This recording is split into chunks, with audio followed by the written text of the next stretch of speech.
Hello friends, welcome to Deepak Bhardwaj classes. Deepak Bhardwaj classes में आपका स्वागत है।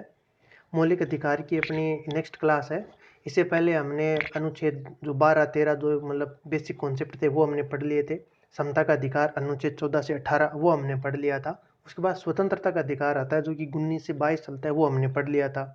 शोषण के विरुद्ध अधिकार अनुच्छेद 23, 24 वो हमने पढ़ लिया था। उसके बाद धर्म से संबंधित जो स्वतंत्रता थी उसके संबंध में जो अधिकार थे वो भी हमने पढ़ लिए थे।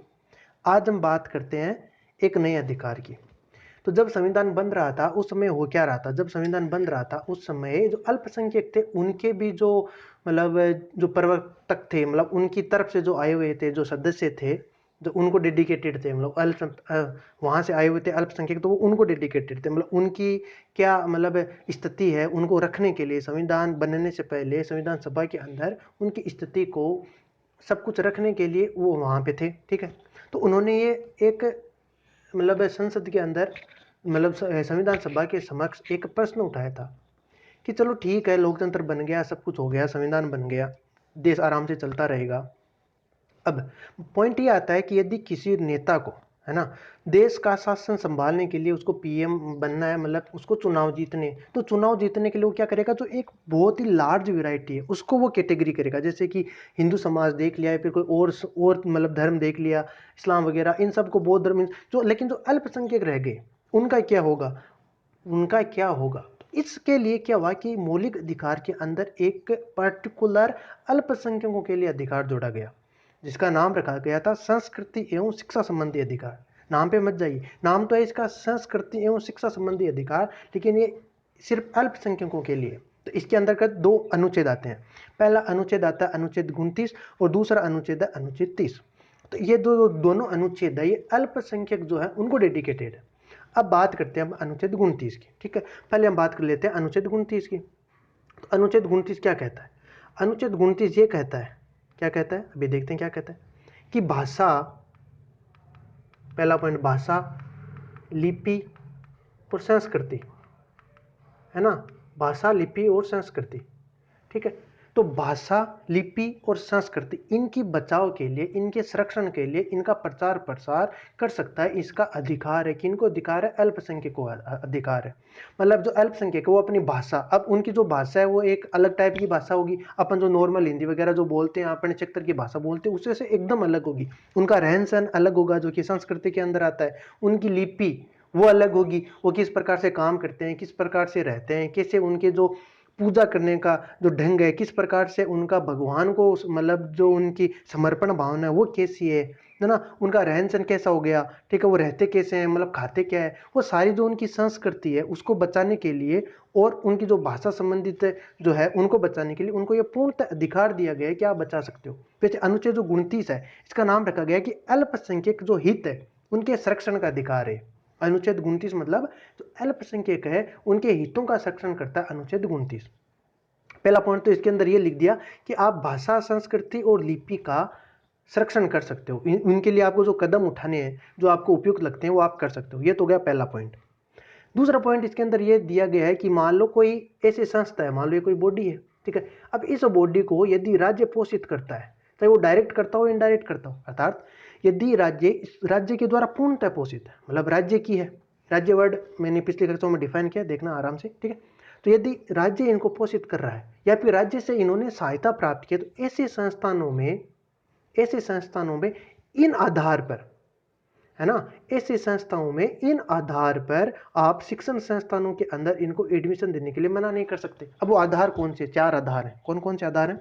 तो जाति है, भाषा है, गौर से सुनना, जाति है, भाषा है, मूलवंश है और धर्म हो गया। तो धर्म, जाति, मूलवंश और भाषा, इन 4 के आधार पर आप किसी ऐसे शिक्षण संस्थान के अंदर इनको मतलब एडमिशन के लिए नहीं रोक सकते जो शिक्षण संस्थान राज्य सरकार द्वारा पोषित हो या फिर उससे सहायता प्राप्त हो। ऐसे शिक्षण संस्थानों में आप इन 4 आधार के ऊपर किसी को भी प्रवेश से मना नहीं कर सकते हो। अब यहां से आपके दिमाग में एक क्वेश्चन जरूर आ रहा होगा, नहीं आ रहा है तो आना चाहिए, कि एक अनुच्छेद और है जो कि शिक्षण संस्थानों के अंदर किस जो आधार थे वो 5 आधार थे, और उन 5 आधार पर आप किसी के साथ भेदभाव नहीं कर सकते किसी शिक्षण संस्थान के अंदर एडमिशन लेने के लिए। वो आधार कौन से थे? यदि आपने वो क्लासें देखी है तो पक्का याद आ रहा होगा आपको। बोलो मेरे साथ, बोलो। वो आधार थे, धर्म था, जाति था, मूलवंश था, लिंग था और जन्म स्थान था। ये 5 आधार थे जिनके आधार पर आप किसी शिक्षण संस्थान के अंदर परमिशन से मना नहीं कर सकते हो। तो ये तो हो गया अनुच्छेद 29। अब हम बात करते हैं अनुच्छेद 30 की। अनुच्छेद 30 क्या कहता है ना? अनुच्छेद 30 की बात करते हैं।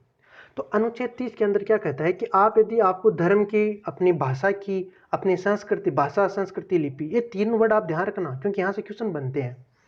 मतलब क्वेश्चन क्या बन जाएगा, अनुच्छेद 29 के अंदर क्या लिखा है कि जो अल्पसंख्यकों का है ये, ठीक है, अल्पसंख्यकों के लिए अनुच्छेद 29 राइट हो गया।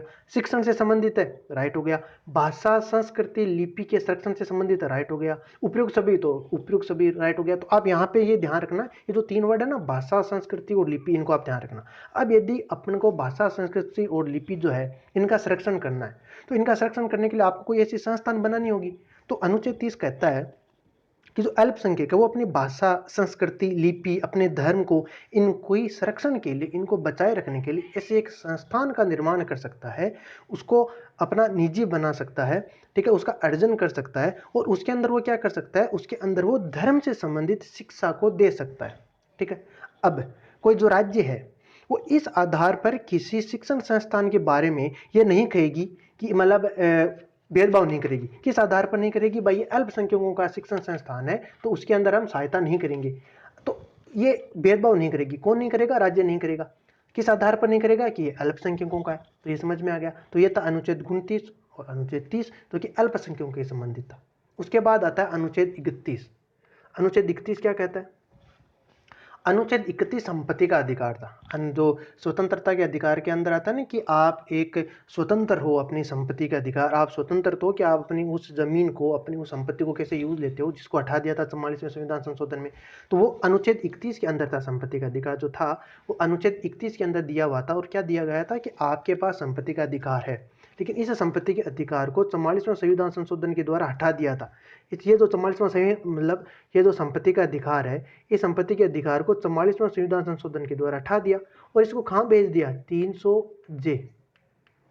मतलब जो संपत्ति का अधिकार था, जो अनुच्छेद 31 के अंदर था, इसको 44वें संविधान संशोधन के द्वारा अनुच्छेद 300 जे के अंदर स्थानांतरित कर दिया। अब आता है अनुच्छेद 32। अनुच्छेद 32 का नाम है संवैधानिक उपचारों का अधिकार। इसके लिए हम एक डेडिकेट क्लास लेके आएंगे जिसके अंदर एक एक पॉइंट की चर्चा करेंगे हम, ठीक है। तो पहले जो 3 अधिकार, जो 3 अनुच्छेद और बच गए, अनुच्छेद 33, 34 और 35, उनको देख लेते हैं। और जो संवैधानिक उपचारों का अधिकार है, हम नेक्स्ट क्लास में उसके लिए विस्तृत चर्चा करेंगे, है ना। आपको कोई टेंशन लेने की जरूरत नहीं है, बस आप वीडियो आराम से देखते रहो, लेक्चर पढ़ो, नोट्स बनाओ, एग्जाम निकलेगा ही आपका, ठीक है। अब बात करते हैं हम अनुच्छेद 33। अनुच्छेद 33 क्या कहता है? अभी तक जितने अनुच्छेद थे वो अनुच्छेद क्या कर रहे थे? हमको अधिकार दे रहे थे, है ना। अनुच्छेद 33 वो है जो कि कुछ पर्टिकुलर कैटेगरी के अंदर जो मौलिक अधिकार उनके अंदर कटौती कर सकता है। अब वो कैटेगरी कौन कौन सी है, ध्यान से सुनना। पहली कैटेगरी है सैन्य, मतलब जो हमारी सेना है, जिसके चलते देश चलता है। यदि सेना ना हो तो देश ही ना रहे लगभग, है ना। क्योंकि यदि किसी ने आक्रमण कर दिया, सेना ही नहीं है, तो बचाव कौन करेगी? एक तो होगी सेना। दूसरा, मान लो कि संसद ने कोई अधिनियम निकाला, कानून निकाला, विधि निकाली। विधि निकालने के बाद उसको अप्लाई करवाना है। इसका मतलब लॉ एंड ऑर्डर को कोई तो मेंटेन करेगा, जैसे कि पुलिस मेंटेन करती है। तो लॉ एंड ऑर्डर को जो मेंटेन करते हैं, लॉ एंड ऑर्डर को जो मेंटेन करते हैं, वो हो गया सैन्य हो गया।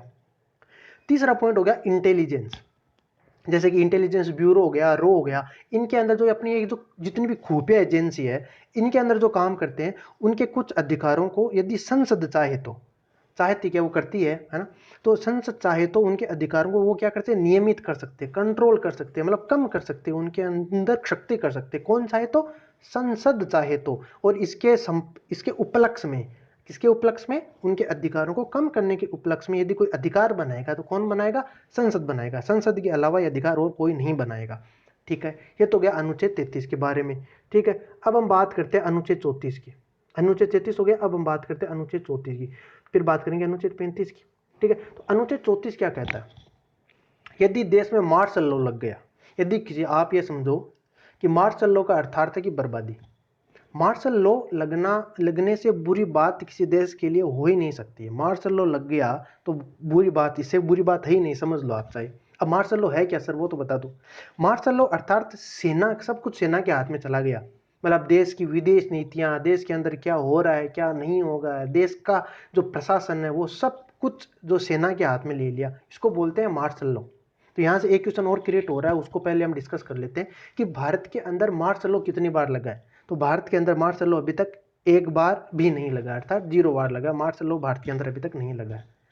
तो अब देखो, जिस समय संविधान बन रहा था उस समय ऐसा बहुत सारे देश होंगे जहां पर ऐसा हुआ होगा, और जो देश बना रहे थे अपने, तो उनके दिमाग में भी एक क्वेश्चन आया होगा कि यदि भारत के अंदर भारत के अंदर ये मार्शल लॉ लग गया तब क्या होगा।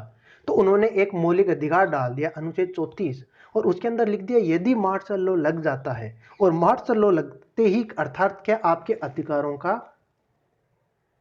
नाश, है ना, आपके अधिकार नष्ट हो जाएंगे। ठीक है, तो आपके अधिकारों का हनन होएगा यदि मार्शल लॉ लग गया तो। अब जो हनन हो गया उनका क्या, अब मान लो मार्शल लॉ हट गया, फिर जैसे देश के नेता सबने मेहनत करके मार्शल लॉ को वापस कंट्रोल कर लिया और वापस अपना लोकतंत्र स्टार्ट हो गया, तो वो स्टार्ट हो गया, तो उसके बाद जो हमारी जो शक्ति होगी उसका क्या होगा।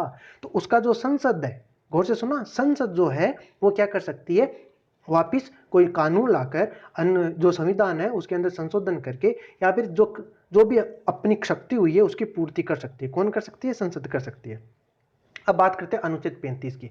अनुच्छेद 35 वैसे कुछ नहीं है, लेकिन अनुच्छेद 35 के अंदर जितने भी ऐसे कानून हैं, जितने भी ऐसे प्रावधान हैं जो एक पर्टिकुलर डायरेक्शन के अंदर है, या फिर यह कह सकते हो कुछ बहुत ही ज्यादा इंपॉर्टेंट है, या फिर ये आप ये समझ सकते हो कि ऐसा कुछ मतलब प्रावधानों का एक गुच्छा है जिनको सिर्फ और सिर्फ संसद कानून बना सकती है उसके अंतर्गत, अर्थात विधानमंडल, अर्थात राज्य उनके अंदर किसी भी प्रकार का कोई बदलाव नहीं कर सकते हैं, कोई कानून नहीं बना सकते हैं। और वो कौन कौन से उनके, आप एक तो हमने जो ये 33, 34, 35 अभी अभी देखा, मैंने कहा ना, घोर सुना, संसद, सिर्फ संसद कानून बना सकती है। 33 के अंदर क्या कहता है कि आपको अधिकार कम करने, किन के अधिकार कम करने, सेना, जो लॉ एंड ऑर्डर को मेंटेन करते हैं वो, और जो इंटेलिजेंस ब्यूरो से संबंधित है वो, इनके आपको कानून को, इनके जो अधिकार है उनको कम करना है, तो कौन करेगी, सिर्फ संसद करेगी। और इसको वापिस से अनुच्छेद 35 के अंदर भी लिख दिया है कि ये सिर्फ अधिकार संसद का है, विधानमंडल का इनका नहीं है, पहला पॉइंट।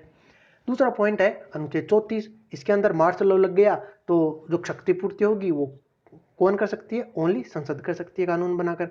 अब अनुच्छेद 35 की बात करते हैं, तो अनुच्छेद 35 के अंदर एक और लिखा हुआ है अनुच्छेद 16(3). अनुच्छेद 16(3) क्या था, याद करो, याद आ रहा है ना, बिल्कुल आ रहा होगा, है ना, ढंग से पढ़ा है, नोट्स आप रिवीजन करके आते हो तो याद पक्का आ रहा है। यदि नहीं आ रहा है तो आना चाहिए आपको, कि अनुच्छेद 16(3) के अंदर यह था कि यदि आप किसी मतलब पर्टिकुलर एरिया, मतलब निवास स्थान के आधार पर भेदभाव नहीं कर सकते हो, लेकिन यदि राज्य चाहे तो वो मतलब किसी निवास स्थान के आधार पर प्रावधान कर सकती है, मतलब बदलाव कर सकती है, भेदभाव कर सकती है, लेकिन उसके उपलक्ष्य में जो कानून बनेगा वो कानून कौन बनाएगी, सिर्फ और सिर्फ संसद बनाएगी, ये आप ध्यान रखना। तो ये जो 16(3) के अंदर जो प्रावधान था, इसके संबंध में कानून कौन बनाएगी, सिर्फ संसद, और इसको वापिस से अनुच्छेद 35 के अंदर भी लिख दिया है। अब एक और बचता है अनुच्छेद 32 का पार्ट 3, जो हमने अभी तक पढ़ा नहीं है, जो हम संवैधानिक उपचारों का अधिकार पढ़ेंगे, इसके अंदर एक पार्ट आएगा अनुच्छेद 32(3), उसके बारे में हम डिस्कस करेंगे अपने उस लेक्चर के अंदर, जिसके अंदर हम संवैधानिक उपचारों के अधिकारों की एक विस्तृत व्याख्या करेंगे। ठीक है, तो अब अपना सिर्फ एक आर्टिकल बचा है, अनुच्छेद 32 संवैधानिक उपचारों का अधिकार, जिसके बारे में अपनी नेक्स्ट क्लास में आराम से पढ़ेंगे, लेकिन अभी जाना नहीं, एक सुनो, उसके बारे में हम आराम से पढ़ेंगे। हमने देखो कंप्लीट मौलिक अधिकार पढ़ लिए, ठीक है, जिसने ये सारे लेक्चर देख लिए, जिस स्टूडेंट ने, उसको सिर्फ रिवाइज करना है। रिवाइज करते ही जैसे वो अपना नोट्स खोलेगा, नोट्स जैसे अपने सामने रखेगा, तो नोट्स सामने रखते ही उसके सामने वो सारे जितने भी मैंने एग्जाम्पल दिए वो सारे उसके दिमाग में घूमेंगे, और उसका सारा जितना भी कॉन्सेप्ट है वो एकदम रिकॉल होगा, और वो कुछ भी नहीं भूलेगा। अपने जिसने मेरे सारे ये मतलब जिसने ये लेक्चर देखे हैं और जिसने नोट्स बना लिए और वो रिविजन कर लेता है टाइम पे, तो उसको और कुछ पढ़ने की ज़रूरत नहीं है, आपको कोई और बुक पढ़ने की ज़रूरत नहीं है, क्योंकि वो बुक पढ़कर उनका जो कंक्लूजन है वो मैं आपको बता रहा हूँ ढंग से, जो एग्जाम्स के अंदर पूछते हैं ज़्यादातर, वहाँ से मैंने ये देखा है। तो उन पॉइंटों को मैंने यहाँ पे नोट किया है और उनको आपके सामने रखा है, एकदम पॉइंट टू पॉइंट, एक एक पॉइंट टू पॉइंट चलाऊँ। सिर्फ ये संवैधानिक उपचार थोड़ा बड़ा है, अच्छा है, तो इसके लिए मैं एक अलग से सेपरेट वीडियो बनाऊंगा ताकि आपको अच्छे से समझ में आए। यदि आपने ये कर लिया तो आपको सिलेक्शन से कोई नहीं रोक सकता, ठीक है, आप पक्का बन ही जाओगे जो भी आपको बनना है, ठीक है। और मेरी जो मतलब आप समझ रहे हो ना, ठीक है, आराम से पढ़ते रहो आप, जिस चीज़ की आपको इतने लगन से आप लगे रहो, आराम से आप सक्सेस होके रहोगे, आपको कोई नहीं रोक सकता है, ठीक है ना, कोई नहीं रोक सकता है, आराम से पढ़ते रहो, ठीक है। अपन मिलेंगे नेक्स्ट क्लास में, ठीक है, मेरी शुभकामनाएं आपके साथ है, आराम से पढ़ते रहो, ठीक है। अपन मिलते हैं नेक्स्ट क्लास में संवैधानिक उपचारों के अधिकारों के साथ, ठीक है फ्रेंड्स।